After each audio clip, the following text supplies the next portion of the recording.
You know what's the best part of being alive in this generation?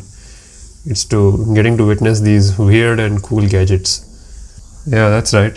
Of all the weird things that come out of China, they have now made a tiny smartphone which fits on your wrist. They're marketing it as a mobile watch, but I think it's more of a standalone smartphone. I mean, a phone in general. I saw this on Amazon the other day and I was quite intrigued with it.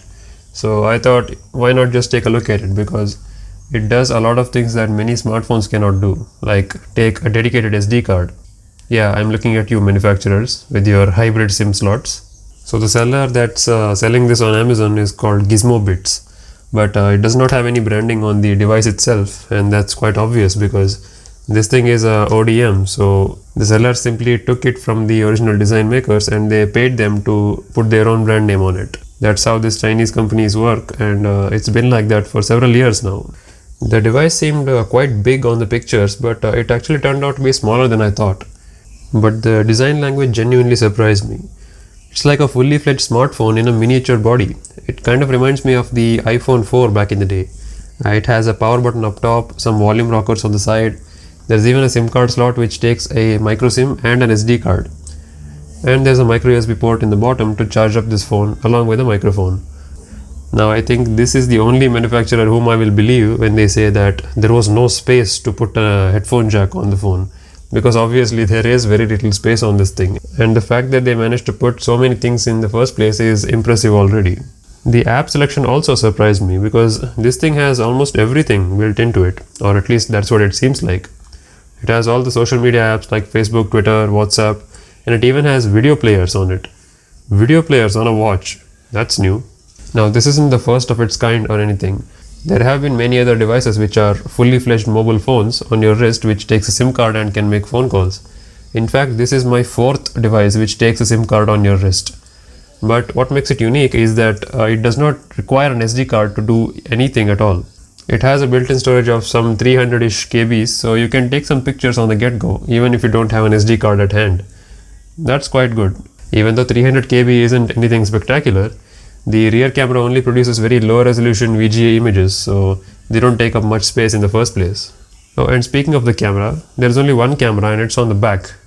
It makes sense for a traditional phone, but it does not make sense for a smartwatch because the camera should have been in the front or at least on the sides, so you can take pictures while it is still on your wrist. That kind of proves my point that this thing is actually meant to be taken out of its wrist sleeve and to be used as a standalone device in between your fingers. The build quality is also pretty good. The frame is actually made of aluminum and it feels quite solid. Again, something that's reminiscent of the iPhone 4. I can't believe they miniaturized it. Nothing about this phone is removable from the get-go except the SIM card slot. So you can't really open the back panel and see what's inside without possibly damaging this. So I didn't try to do anything funny. So yeah, I'm a fan of the build quality. The edges are completely made of metal and even the buttons are made of metal. Most budget smartphones nowadays don't have metal buttons, so kudos to this weird company for making that happen. The second thing that absolutely impressed me was the display quality. Well, not the brightness on its own, it could have been a little bit more bright, but the icon packs and the font on this display was pretty sharp. I could easily read the contents on the screen from a standard wristwatch distance, so that's pretty impressive. I was searching for a loudspeaker on this phone, but I noticed that the earpiece itself acts as a loudspeaker, and it is pretty damn loud. For a tiny device, it can produce sound which is about 50% of what your smartphone can do, which is quite amazing. It's not very good in terms of quality because it gets shrill and starts to crackle at the higher volumes, but the fact that it has a acceptable loudspeaker at all is commendable. It even has a mobile app that goes with it, which you have to install by scanning this QR code. That app is more like a general app. It is not specifically meant for this watch, but it helps you work with features like the Bluetooth remote capture and other things. Also, you need this app for the notification mirroring. If you want your phone's notifications to show up on this tiny device, you have to enable notification access to it. But it's not very well polished because it simply extracts the notification access from every single app that is capable of sending out a notification to you.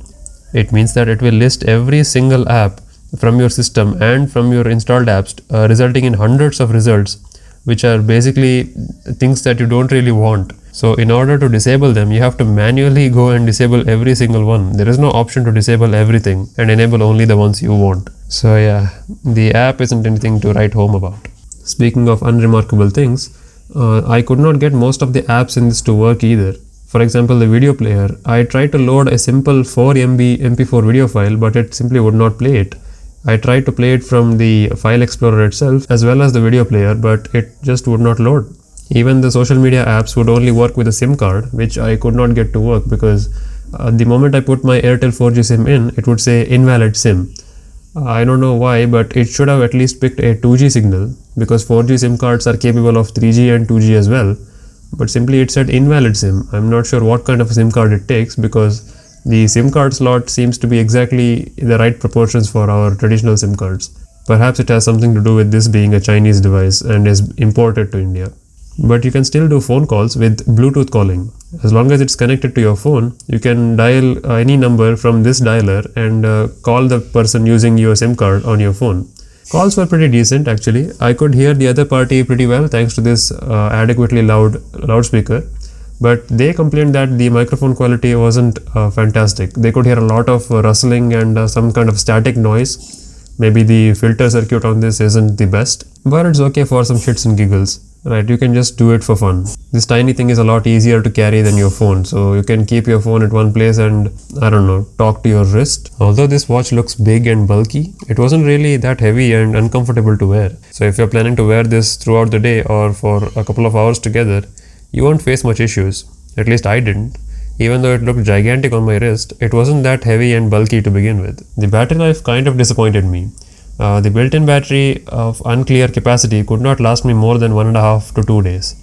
And I wasn't even using this all that much, and it was only connected to my phone for a couple of hours, but it still managed to die. So I had to recharge it midway, and recharge takes about 1.5 hours. Well, I think we should just wrap this up.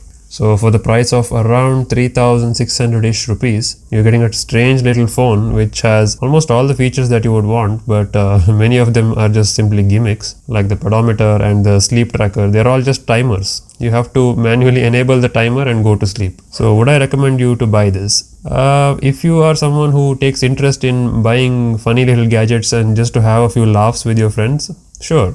But if you are planning to get an actual fully functional smartwatch or a fitness tracker for your everyday activities, I would stay away from this, obviously. This is simply a novelty item which is kind of a nerd's dream come true. I mean, who thought that they would make a fully fledged smartphone with volume buttons and power buttons which would be the size of your thumb? That's pretty cool if you ask me. Well, okay, I'll leave a link down there in the description if you would like to check out some more details about this product. This has been a fun review. There are a lot more products that I want to talk about here, like the Akaso Breo 4. It's a 4K action camera, which is actually pretty good. And a tiny little Bluetooth speaker which I got my hands on.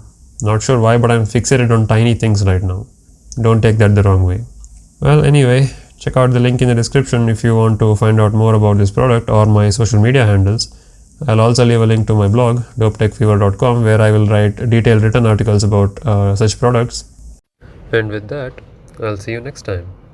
Cheers.